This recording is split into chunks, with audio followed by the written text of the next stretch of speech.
Assalamualaikum warahmatullahi wabarakatuh.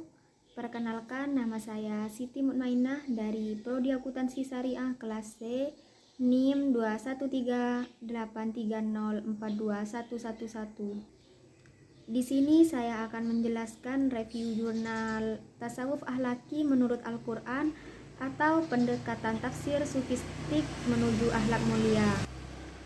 Untuk memenuhi UAS mata kuliah pendidikan akhlak tasawuf yang diampu oleh Bapak Muhammad Khalid Wardi MHI. Tasawuf akhlaki menurut Al-Quran atau pendekatan tafsir sufistik menuju akhlak mulia. Yang pertama, tasawuf dalam lintasan sejarah Islam. Pengertian tasawuf. Secara etimologis, tasawuf menunjukkan pada ahlu al-sufah, orang-orang yang ikut pindah dengan Nabi dari Mekah ke Madinah, dan karena kehilangan harta berada dalam keadaan miskin dan tidak mempunyai apa-apa. Mereka tinggal di masjid Nabi dan tidur di atas bangku-bangku dengan memakai pelana. Secara etimologis ada juga saf pertama. Sebagaimana halnya orang yang sembahyang di saf pertama mendapat kemuliaan dan pahala. Demikian pula kaum sufi dimuliakan Allah dan diberi pahala. Secara etimologis juga ada sufi, yaitu suci. Seorang sufi adalah orang-orang yang telah menyucikan dirinya melalui latihan berat dan lama. Ada juga sopos yang berarti hikmat. Orang sufi betul ada hubungannya dengan hikmat. Hanya kaum sufi pula yang mengetahuinya. Pendapat ini banyak yang menolak karena kata sopos telah masuk ke dalam kata filsafat. Dalam bahasa Arab ditulis dengan sin bukan sod, seperti yang terdapat dalam kata tasawuf. Secara etimologis ada juga suf atau kain yang dibuat dari bulu wol. Hanya kain wol yang dipakai kaum sufi adalah wol kasar dan bukan wol halus seperti sekarang. Tasawuf di dunia Islam. Tasawuf adalah ilmu yang didasari oleh Al-Quran dan hadis dengan tujuan utamanya adalah amar ma'ruf nahi mungkar. Sejak zaman sahabat Nabi SAW, tanda-tanda kesufian sudah ada. Namun nama sufi dan ilmu tersebut belum muncul sebagaimana ilmu-ilmu lain seperti ilmu hadis, ilmu kalam, dan ilmu fikih dan lain sebagainya. Yang kedua adalah kandungan akhlak tasawuf dalam Al-Quran. Al-Quran asas perkembangan akhlak tasawuf. Dalam menguraikan fungsi Al-Quran sebagai asas perkembangan akhlak, Muhammad Abdullah Darras telah menggariskan nilai-nilai akhlak yang dipetik dari Al-Quran dan membahagiakannya kepada 5 kategori, yaitu nilai akhlak pribadi, nilai akhlak kekeluargaan, nilai akhlak kemasyarakatan, nilai akhlak kenegaraan, dan nilai akhlak keagamaan. Al-Quran dan Al-Sunnah sumber perkembangan akhlak.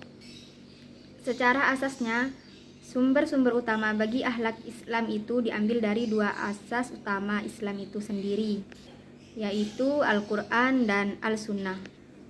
Satu lagi sumber yang harus diambil sebagai sumber akhlak ialah amalan para sahabat, karena mereka adalah golongan yang dilatih sendiri oleh Rasulullah SAW. Kehidupan mereka penuh dengan nilai Islam dan mencontohi Rasulullah SAW. Yang ketiga, membahas tentang perjalanan menuju akhlak mulia. Terdapat banyak ajaran akhlak tasawuf yang menekankan akhlak yang mulia di sisi Allah dalam Al-Quran. Akhlak tasawuf dalam Al-Quran disebutkan, Bismillahirrahmanirrahim, Laqad khalaqnal insana fi ahsani taqwim, summa radadnahu asfala safilin, illal ladzina amanu wa amilus solihati falahum ajrun ghairu mamnun. Yang artinya, sesungguhnya kami telah menciptakan manusia dalam bentuk yang sebaik-baiknya.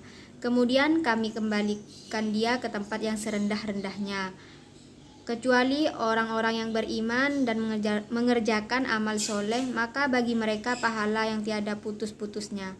Quran Surah At-Tin ayat 4-6. Tasawuf dalam Islam terbagi menjadi 2 bagian. Yang pertama berkaitan dengan pembelahan dan pembersihan jiwa. Dalam bahasa istilah disebut ilmu muamalah. Yang kedua, berkaitan dengan penggemblengan ruhani. Dalam meneliti bagian kedua ini ada beberapa syarat. Syarat utama ialah mendalami Al-Quran dan As-Sunnah. Ia disebut thorik atau jalan dan terdiri dari 4 perjalanan.